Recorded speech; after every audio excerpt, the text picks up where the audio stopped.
जैसे जैसे सातवें चरण का चुनाव की तारीख नज़दीक आ रहा है, वैसे वैसे बिहार का बक्सर का जो माहौल है, तापमान के अनुसार और भी बढ़ते जा रहा है। कारण यही है यहाँ पे जो पॉलिटिकल लड़ाई जो है, चुनावी जो लड़ाई है, वो अपना दिन पर दिन रंग बदलते जा रहा है और हर एक राजनीतिक दल के उम्मीदवार अपनी पूरी ताकत झोंक के रखे हैं। और हम इसलिए बिहार के बक्सर पहुँचे हैं क्योंकि बिहार के में 40 लोकसभा सीट है, जिसमें 33 नंबर लोकसभा सीट जो बक्सर का लोकसभा सीट है, काफ़ी अहम माना जाता है। तो मेरे साथ मौजूद हैं इंडी गठबंधन के आरजेडी उम्मीदवार सुधाकर सिंह जी। हम सीधे उनसे जुड़ने की कोशिश करेंगे। सबसे पहले एनी न्यूज़ में आपका स्वागत है। नमस्कार। कैसा चल रहा है आपका चुनाव प्रचार? चुनाव प्रचार जैसे सभी जगह चलता है, क्योंकि लोकसभा चुनाव देश का सबसे बड़ा चुनाव है, लोकतंत्र का पर्व। और मैं मानता हूँ 5 साल में देश की जनता इस लोकतंत्र का जो पर्व है, चुनाव पर्व, उसके ज़रिए अपने निर्णय सुनाते हैं। उस हिसाब से अंतिम चरण का चुनाव है। स्वाभाविक है कि अंतिम चरण में सभी राजनीतिक दल, कार्यकर्ता, मीडिया, सभी लोग अपने काम में लगे हुए हैं लोग। तो प्रथम चरण से अंतिम चरण में यही अंतर आ रहा है कि प्रचार अभियान अपने चरमोत्कर्ष पे है। मुद्दे गायब कर दिए गए हैं भाजपा के द्वारा, मुद्दा विहीन देश का चुनाव कर दिया गया। यही परिस्थिति है। और यहाँ पे देखा जाए मुख्य लड़ाई अगर कहा जाए तो एनडीए आपके बीच और जो निर्दलीय उम्मीदवार आनंद मिश्रा के बीच त्रिकोणीय लड़ाई है। बात सही है? देखिए, कोई कोण नहीं है।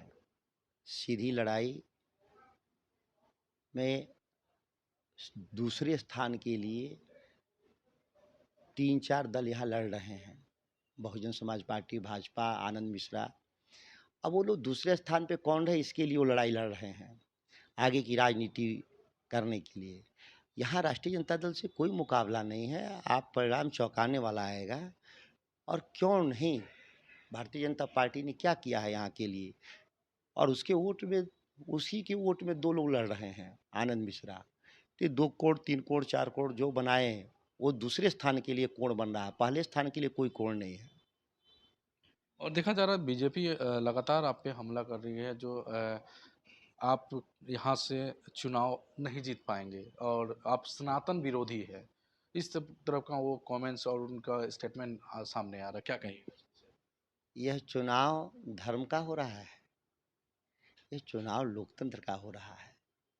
जनता के पक्ष में, आम लोगों के पक्ष में खड़ा होने का चुनाव हो रहा है। किसी मंदिर, मठ में पुजारी का चुनाव नहीं हो रहा है। कौन सनातन है, कौन सनातन नहीं है, इसका सर्टिफिकेट देने का अधिकार भारतीय जनता पार्टी को किसने दिया? यह तो अधिकार शंकराचार्यों को है देश में। और शंकराचार्यों ने ही सर्टिफिकेट दे दिया कि भाजपा वाले सनातन विरोधी हैं। राम मंदिर के उद्घाटन सत्र में शंकराचार्यों को नहीं बुलाना, ये जाहिर हो गया कि कौन सनातन विरोधी है इस देश में। धर्म कानून के हिसाब से शंकराचार्य तय करेंगे ना मुहूर्त या कोई भी कर्मकांड, कि देश का प्रधानमंत्री और भाजपा के राष्ट्रीय अध्यक्ष तय करेंगे। इस बात को समझने की जरूरत है मीडिया के स्तर पे भी। चौसा बक्सर में चौसा जो प्लांट है उसमें कई किसान आंदोलन भी कर रहे थे और कुछ दिन पहले, कुछ महीनों पहले लाठी चार्ज भी किए गए थे। और आप बिहार सरकार में कृषि मंत्री भी रह चुके हैं और आप चुनावी मैदान में भी है। तो इस घटना को क्या देखते हैं कि क्यों घटित हुआ, आखिर क्यों किसान आंदोलन हो रहे हैं? देश भर में नरेंद्र मोदी की सरकार किसानों की जमीन लूट करके देश के कारोबारियों को देना चाहती है। उस संदर्भ में चौसा का भी घटना है, जहां भूमि अधिग्रहण कानून को में संशोधन कर करके नोटिफिकेशन की डेट से उसका रेट तय कर रहे हैं। अब नोटिफिकेशन 2013 का है और 13 के रेट पर 2023 में वो ज़मीन खरीदना चाहेंगे, मिलेगा क्या? 2013 में डीजल का जो दाम था, 2013 में गैस का दाम था, उस दर पर देश का कारोबारी 2023 में, 24 में बेच रहा है। जब वो नहीं बेच रहा है तो किसान अपनी ज़मीन क्यों पिछले दाम पर बेचे? जो आज का वर्तमान दाम है उसके हिसाब से बेचेगा किसान। कन्फ्लिक्ट इतना है, केवल चौसा नहीं, देश की मामला है। भूमि अधिग्रहण कानून में यह कानून को बदल करके उद्योगपतियों के फेवर में कर दिया गया नरेंद्र मोदी के साथ की सरकार के द्वारा। यह देश की जनता लड़ रही है। आखिर 2020 में किसान क्या करने गए थे दिल्ली सरकार के खिलाफ? इन्हीं बातों को लेकर के ना कि भूमि अधिग्रहण कानून में को आप बर्बाद कर दिए, आप मंडी कानून को बर्बाद कर दिए, आप न्यूनतम समर्थन मूल्य को बर्बाद कर दिए। तो किसान समझ रहा है इस बात को।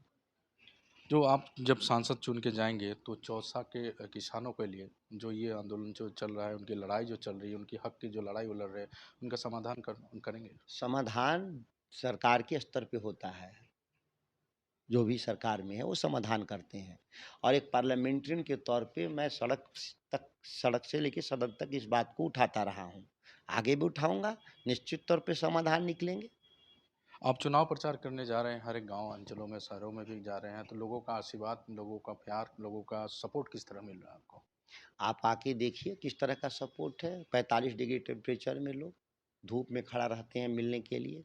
3-3 घंटा तक खड़े रहते हैं लोग। उनको अच्छी तरह से मालूम है कि हमारी लड़ाई यही लड़ते हैं सुधाकर सिंह, पाँचों साल लड़ते हैं।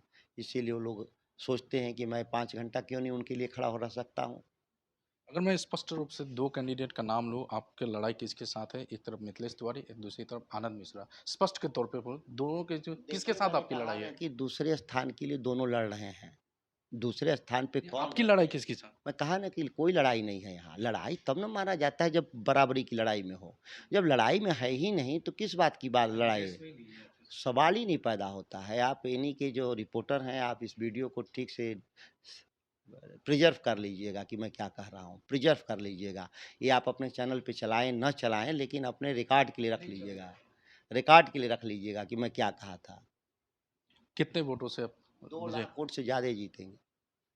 बहुत-बहुत धन्यवाद। ये थे सुधाकर सिंह जी, उन्होंने अपने विश्वास जताया और वो कह रहे हैं, मैं पहले रेस में हूँ और बाकी जो द कैंडिडेट है, वो दूसरे रेस के लड़ाई के लिए लड़ रहे हैं और हम लगातार कोशिश करेंगे कि बक्सर का माहौल क्या है, चुनावी माहौल क्या है, वो दिखाने की हम कोशिश कर रहे हैं और लगातार हम कोशिश और भी करते रहेंगे क्योंकि यहाँ पे 1 जून को जो महासंग्राम चल रहा है 7वें चरण का, उसका मतदान होने वाला है और 4 तारीख को इसका रिज़ल्ट सामने आएगा।